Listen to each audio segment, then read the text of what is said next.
we'll start off today, Fabulous Friday, with the wonderful Melissa, who is how many days on your 90-day program are you in? I've just started my third month. Third month. Just started into the third month. Correct. So I thought very gracious of you to come and chat and share your journey. Mm-hmm. And the reason I think that this is often important is for people to see themselves and the possibilities in others. Like my story isn't everybody's story. And by sharing different ladies' journeys, it may help somebody else, which is what's most important, because I wish I knew now what I 20 years ago would have saved me a lot of suffering. Yeah, feel the same way. But maybe we'll just chat through. So it's really like what you're comfortable sharing. Yeah, I'm pretty an open book.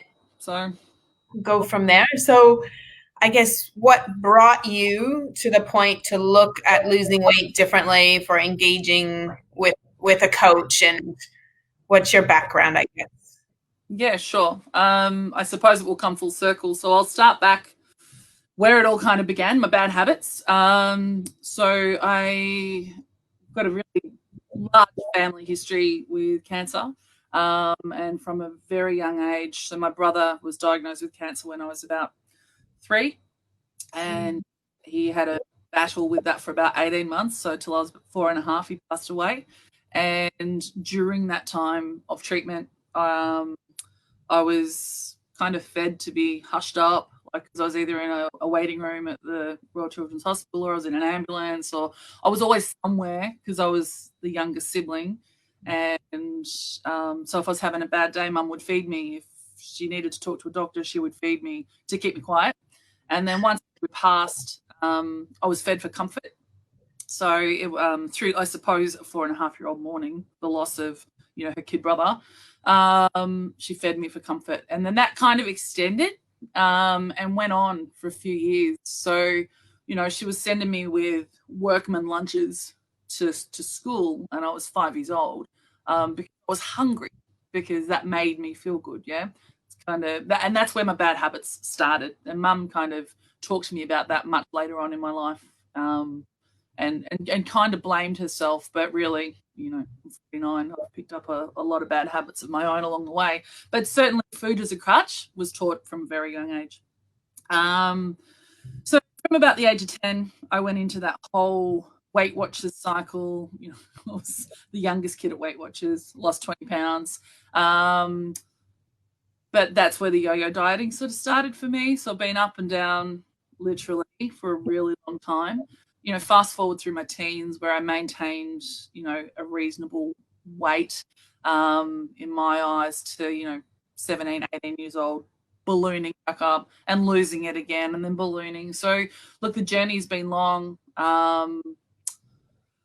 There's certainly been a lot of emotions that I've fed myself with. I've picked up a lot of bad habits. I was bulimic for 10 years. Because, I fell pregnant with my second son. So I'm fast forwarding, I'm going way ahead. When I fell pregnant with Luke, I'm like, oh God, I'm going to get bigger.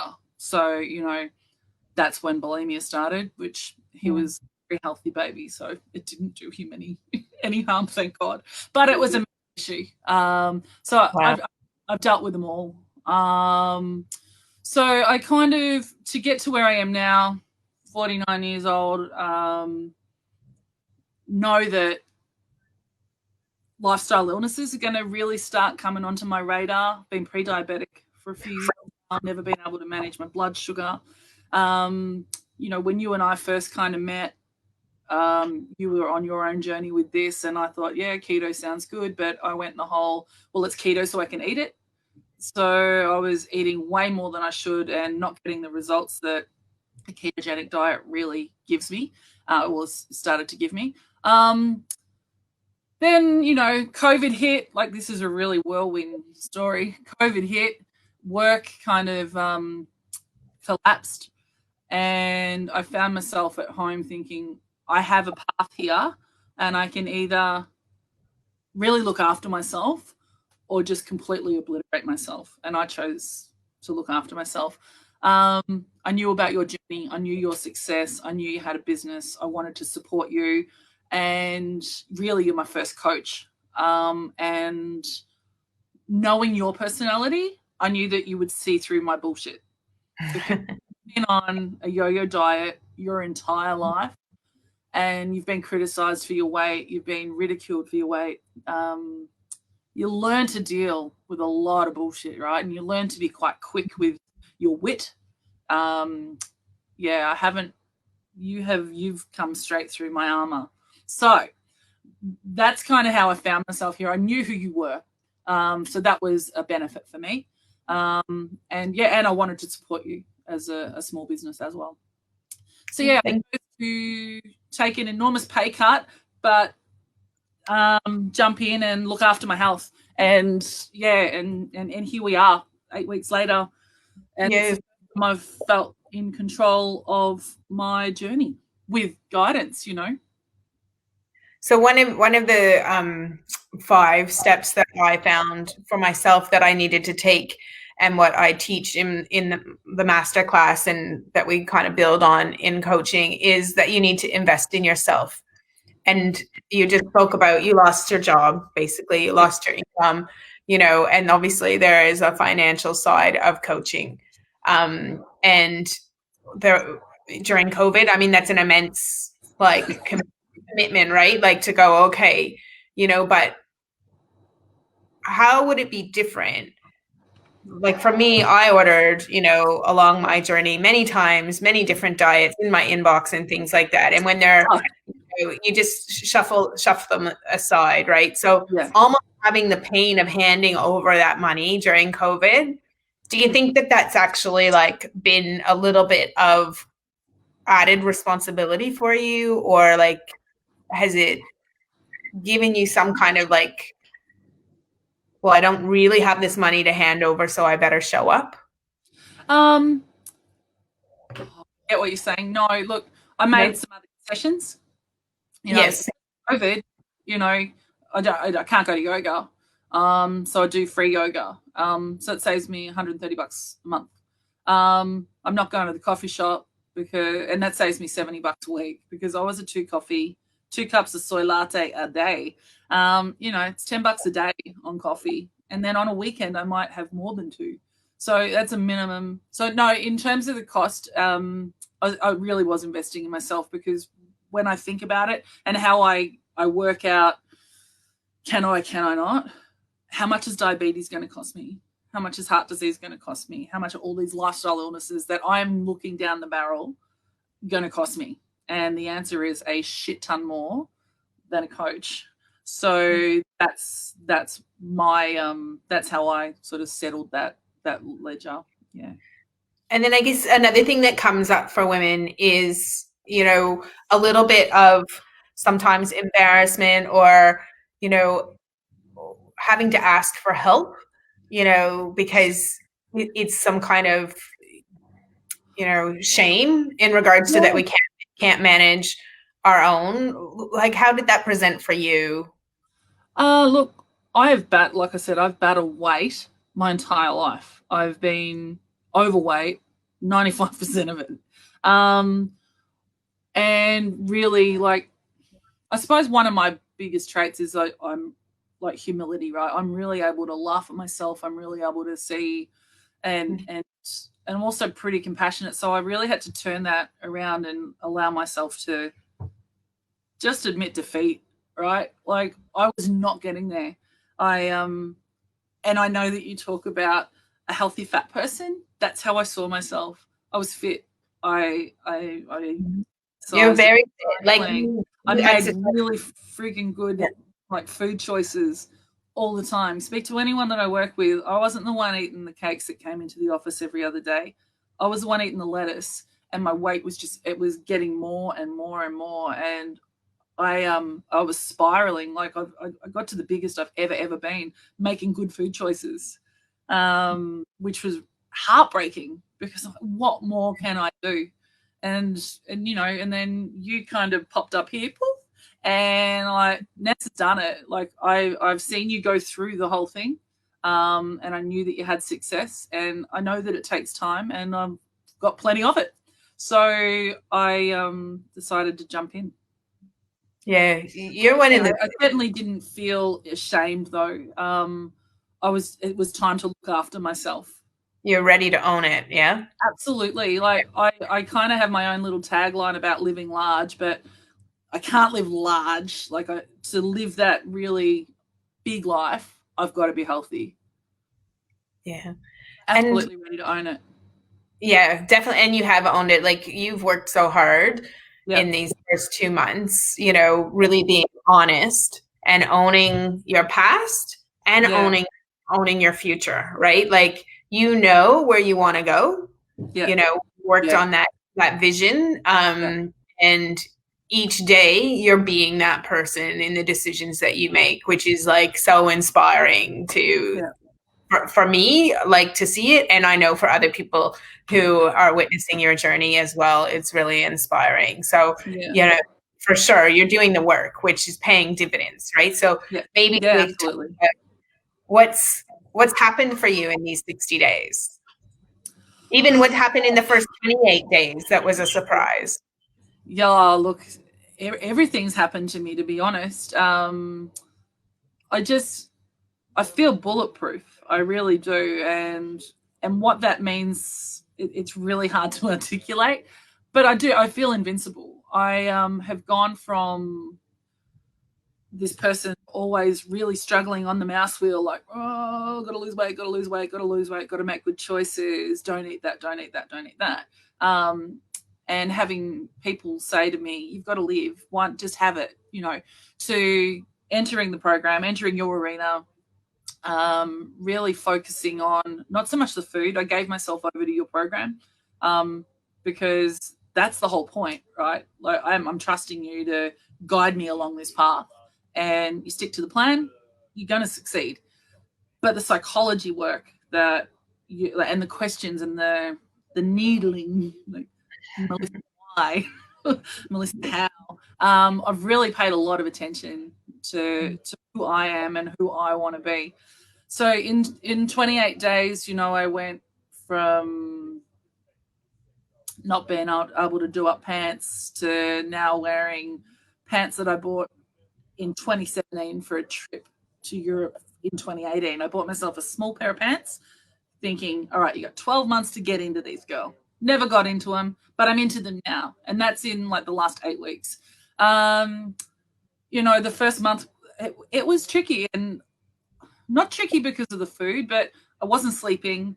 It was all around the time that I'd been redeployed from my job, so I really didn't know. I didn't have any real security. I was on a month-to-month kind of you're working, you're not working kind of scenario. So I was really restless. I was really stressed. Not sleeping at night, 3, 4, 5 times waking up in the night. Just can't sleep. To now, like I'm out cold for 9 or 10 hours. I've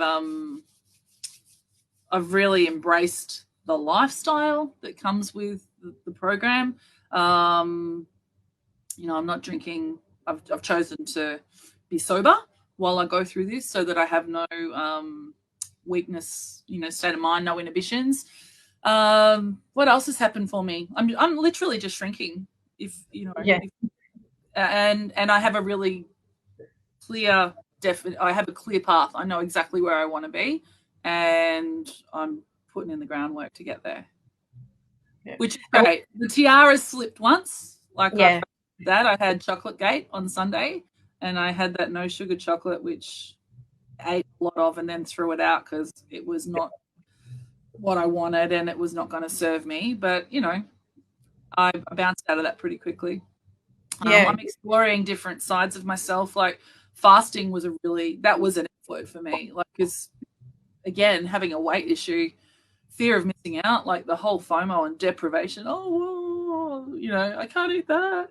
So fasting, I can't eat a meal. What? No way.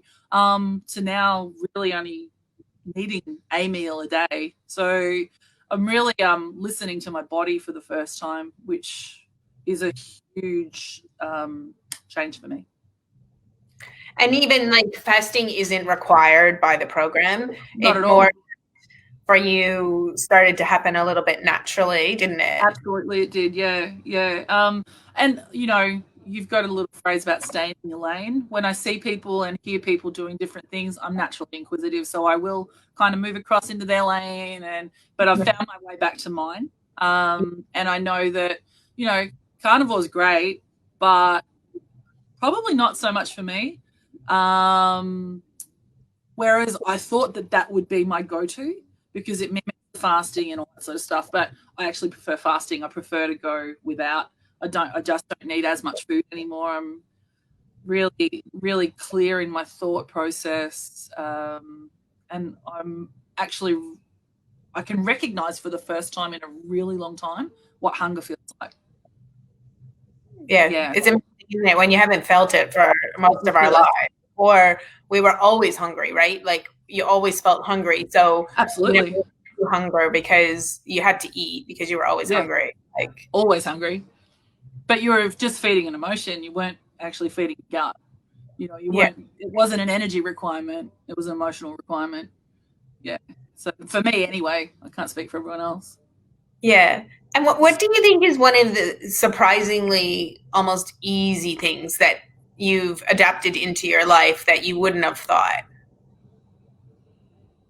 Oh, that's a tricky question. To be honest, I have not had a struggle. I haven't had. So the whole thing's been really easy for me so far. Half a block of no sugar chocolate really isn't an enormous blip on my radar. But it was my blip, and I fixed that. So to be fair, I've found the recipes from the program to be really yum. So there's no like your taste buds aren't missing out. And I love cooking. Yeah, I love cooking. Yeah, I'm a big cook, and I'm a big provider for people. I like to entertain. I like to really take care of everyone's needs. So I suppose the biggest thing and the easiest thing, especially in COVID, is stopping all of that and looking after my own needs. But in terms of the program itself, it's just the whole thing's it comes together like day by day, like day 1 to 7, you stick to the program. Day 8 onwards, your whole body changes, like your thought process changes. So I haven't had a struggle. I haven't felt like I'm missing out on anything. I it's all pretty easy. So if you have done a lifetime of dieting like I did, I guess what are maybe your top one or two things that would maybe say that why is this different? Because you hear me say all the time, and I say it in the Facebook group as well, right? So we have a couple different communities. So we have like our Monday night group of any ladies that are in coaching that we get together, and I bang on in there on Monday nights. And then we have our one-on-one sessions weekly. And then we have the Facebook group, which is open to any ladies looking, to try and begin their journey, and hopefully there's content in there that helps people along the way. So when you hear me in those places bang on that, like, it doesn't really matter how good keto is, that it will still fail you if you're not a different person, right? Like you have to be a different person when you get there. And for you had done keto, like, for years, right? Like, so, and I got bigger. Right? Like, so what do you think has stood out, or to someone who's like struggling? And I know you also mentioned to me like a friend recently who's keto and still struggling, right? Like, and for me, it breaks my heart because I don't want someone to say, oh, it didn't work, because almost it would work for anybody. I think it buys us time. And then 20% is about the food, and 80% is about your mind and your heart, right? So you need to be this different person. And that's what I think, like, I'm most passionate about, and what I've figured out, and what those 5 critical steps are for losing weight permanently that we try and do, throughout the program. So for you, what's one thing that like just stands out that is the difference, or the magic, the magic dust, or I suppose. Sorry, Ness. I'm really good at cutting. For me, it's been about scheduling. So what I have really, really dug my heels on my entire life is I don't need a routine. I don't need to do anything. I'm just going to fly by the seat of my pants. Don't need to plan, don't need to do anything. And that's my failure. And I've realized really only since I've joined up is that routine, structure, guidelines, scheduling is actually my success. So, and turning up on a Monday night is me being accountable. And you can't hide behind a Zoom call, right? Because you can see everything in someone's face. You know when someone's bullshitting. And I don't want to do that. I'm investing in myself. Our one-on-ones, you dig deeper. Like I can sit here and write a week's worth of notes and just like vomit them out to you every Thursday or Friday. But you can challenge those. So you can challenge my whys and my hows. So for me, that's been my gold dust is actually, I'm not telling my mother-in-law this, but routine, routine my thing. It's been really good. Excellent. Yeah. And so, like I said, accountability. Like you see through people's bullshit really quickly. And but that comes with your past lifestyle, right? Your past job. It takes one to know one, right? Like, yeah, absolutely. Yeah, right. You've been on that journey. Yeah. You know all the excuses. We've all got them. Yeah. You know how to counteract them when they come out of our mouths because they have to come out of our mouths. Like we're at the start of our journey. You've already jumped all the hurdles and, you're setting it up for us. Still going. Like, I think that's the key is that forever. Things like I'm 2.5 years in and I've just had a struggle for like a few weeks with some things happening around, but it's about, I want everybody to fly. I want everybody to have this amazing toolbox, right? So you have a toolbox and support system that is going to allow you to go out there into the world and to have flexibility and to know your body. Like, I think that for a lot of us that had hormonal imbalances that really drive, like, I mean, if you can eat like a rabbit and still gain weight, if you can eat keto and it's still not working, like there's other things going on there, and that's important to figure out. And when we've had these hormones working against us, like for our life, then the advice of, like, I had lots of personal trainers. I had lots of, oh yeah, I've paid off a lot of mortgages. I found it really hard to listen, and no offense to any of the personal trainers out there. Like, there's obviously fabulous ones, and there's also personal trainers who have their own journey, right? Like, there's also a lot of people that have always been fit and love exercise, and they're the personal trainer, or they're the person, at Jenny Craig, like telling you, well, you're not doing it right. Like, you ate this way, you should be losing weight, right? Like, and I think that's really heartbreaking for a lot of women that are out there trying to do it. And it isn't working. Someone's not believing you that it isn't working, right? Like, so I just think that it's for everyone to know that everybody's body is different, and to come and try and figure out what that looks like for you. And it has to fit into your life, right? Like, in isolation and not in isolation. And now we're coming out of isolation. And in the last, couple weeks in coaching, we've been talking about what that looks like now for everybody. And some people have been coaching with me for 6 months, 8 months and beyond. Some people are on membership and stuff like that. And, so there's people that have been out in the world and out in the workplace and traveling and doing everything pre-isolation and still succeeding. And then there's people who started in ISO, and succeeding. And lots of people would have said, oh, it's an excuse not to start because the shelves and the grocery stores and everything like that. But I mean, even that's a point. Have you found it hard to get the food that you need? It's easier. So it's really, if you look at some of the disgraceful behavior that we displayed early on in the piece over toilet paper, flour, all of those things, we need toilet paper, but we don't need anything off the shelf.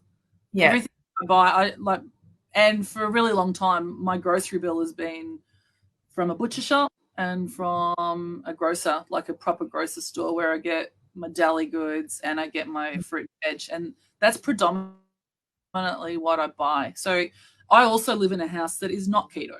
So I have a son who's pescatarian. So, You know, I've got a husband that eats whatever the hell he wants, whenever the hell he wants. So I'm catering to the masses still. But in terms of what I need, no, it's very, very simple. Very simple. I go to my butcher, I get my steak. I go to my deli, I get my cheese. Yeah, not an issue. There's an abundance of of food that's, you know, pretty close to the source. And we'll just touch on, before we wrap up, on family and other people in the house. And, you know, I know that your family initially was like, oh, well, you can talk about it. Like, what's their initial reaction to what's coming up? Found God. Sorry, Ness. Yeah, when I announced that I actually probably didn't really announce that I was starting again.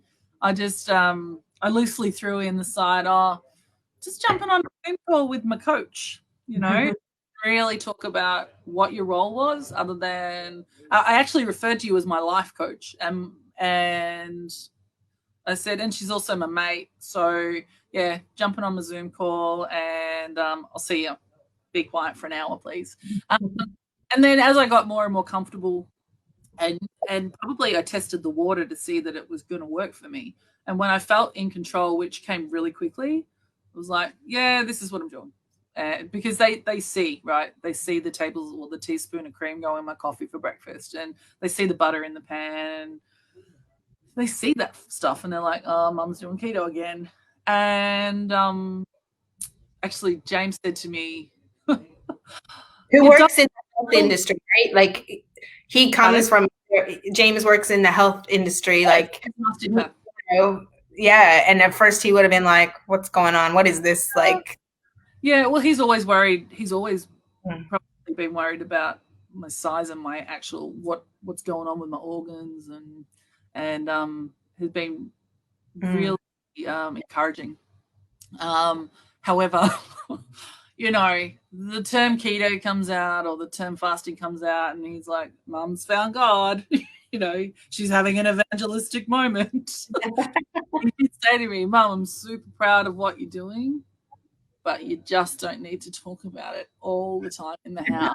But, you know, if I can't talk to them about, that's my right to annoy them, right? Like, that's my job. I'm their mother. But yeah, I cook to them, like here even, I cook to the masses, but really they're eating what I'm cooking. And if they want anything on the side, then they can take care of that. That's just how it is. So I think that's probably been my biggest success, is that, you know, I can still bake and I'm not tempted by the foods, but at night time, like if you want a fish curry, like I made the other night, I know it's not your thing. You want rice on the side? Have rice on the side, but take care of that. Because I'm not tasting it to see if it's cooked anymore. I'm not going to be the tester. I'm not going to get some pasta ready, the rice ready, and put it in my mouth. It's just not going to happen. So yeah, like my birthday, I had some people over because I could actually, because it was the end of May, and I cooked keto, and they all sat around and they ate it, and that's what I'm doing. So they're adapting to mine, as opposed to me staying with them and eating what they eat. Yeah. I mean, and most people, unless you don't even tell them, they, you know, it's just real food, right? So it's working out. Tell anybody. Yeah. Yeah. Just got a visitor in the background. Just one question, because I know you had your best blood test result yesterday. Yeah. So that motivates me. What are the health things that, I mean, you've had lots of clothing sizes happening, and things coming out of your closet that you've had for a long time, but what are some of the health things that you've noticed? Yeah, I suppose my eczema is gone. So, dermatitis. I had suffered from psoriasis on my elbows my entire life. My mum used to call them my dirty elbows, and she used to scrub them really hard and try to get rid of the dirty elbow. But in actual fact, it was autoimmune issue. Suffered from for a really long time, which is really painful. It splits, it bleeds, it hurts. It get thickening of the skin around my elbows, and I carry it on a point of my hand as well. All gone. So, wow. Okay. Yeah. And that took a little bit. It didn't disappear overnight. And the itchy skin, really, for the first month, it was like it was working its way out. But the all the thickening, everything, it's just gone. It's incredible. Wow. The restlessness is gone, you know. And again, it was murky water at the start because I had a lot of stress from work. And my body's going through a massive change. I didn't feel unwell. I didn't feel the keto flu, but I do think that the sleeplessness was all a part of that. Also 49, so my body temperature was skyrocketing. That all seems to have calmed down a hell of a lot.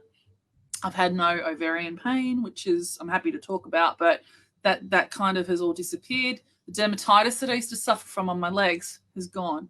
I clearly have allergies, yeah, all gone, and my brain is just clear.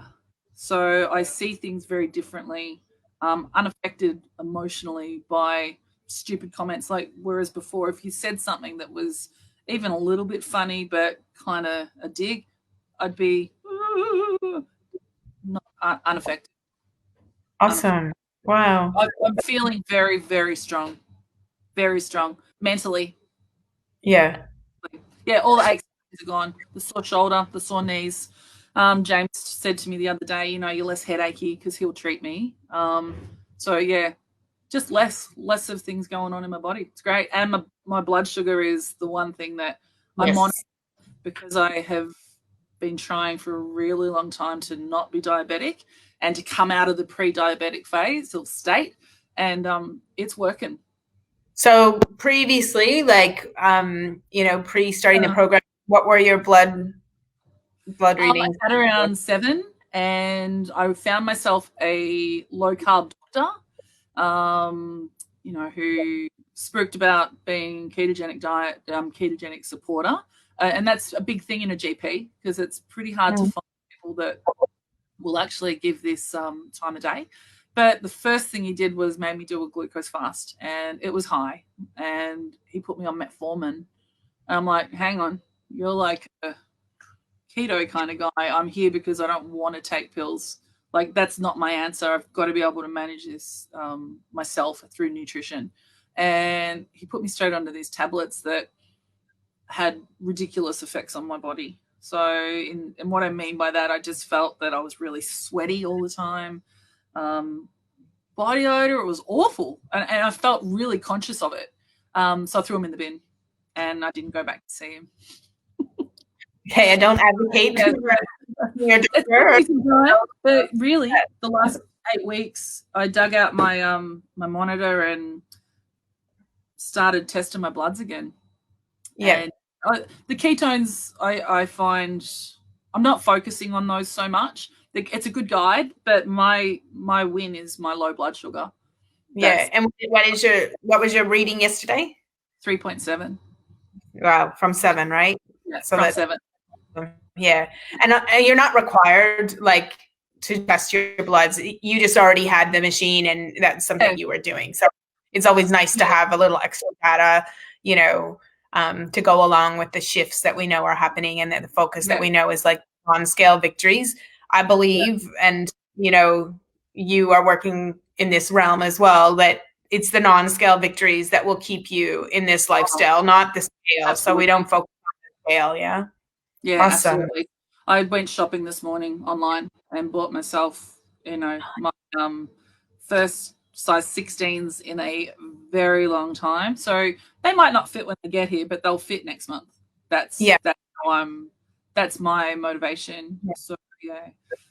And what kind of sizes were you wearing before you started? Before I started, 22. Okay. So we're like a 22 to a 16 and we're going to be there like by the end of the 90 days. Yeah. That's amazing. It's amazing. Yeah. So, like, I know that I talked to you about my white pants, which I posted, and like they were my first non-scale victory, and they only had an inch to go. So I was in them, but I had about an inch to go to do them up. So that happened, I think, in the first month. But then I was bitching to you about these black pants that were the same size, different brand, but same size, but I couldn't get them over my hips. And I was really shitty about that, to be honest. Like, same size. Anyway, they do up now. My range of motion is limited, but like the old you used to lay on the bed and do your pants up with the zip. No, I didn't have to do that, but they were tight in the legs, but I got them up. I could do a squat. So, and that's in 8 weeks. And then, you know, the 2018 Europe pants, which are a 34-inch to 35-inch waist, look, they don't look great on me, but they're on me. Whereas they didn't really get past the top of my knees. Ridiculous. Well, yeah. So, I mean, there's lots happening. So much going on. And it's quite motivating when it's our clothes, right? Like, yeah, it's quite motivating when it's our clothes. Absolutely. I'm not going back into a plus size store ever again. I've made that decision very recently. That's just the best win. Awesome. Yeah. Well, thank you so much for sharing your first 60 days with us. And I can't wait. We'll do this again and follow up and see where you're at. But thank you. And thank you for being active in the group and supporting ladies who are in coaching and ladies who are curious, right? Like, and everyone is welcome to post and ask questions in the group. And I know that, you know, everybody's supporting everyone, which is fantastic. So thank you so much. I'm so proud of you. Thanks. Namaste. Namaste.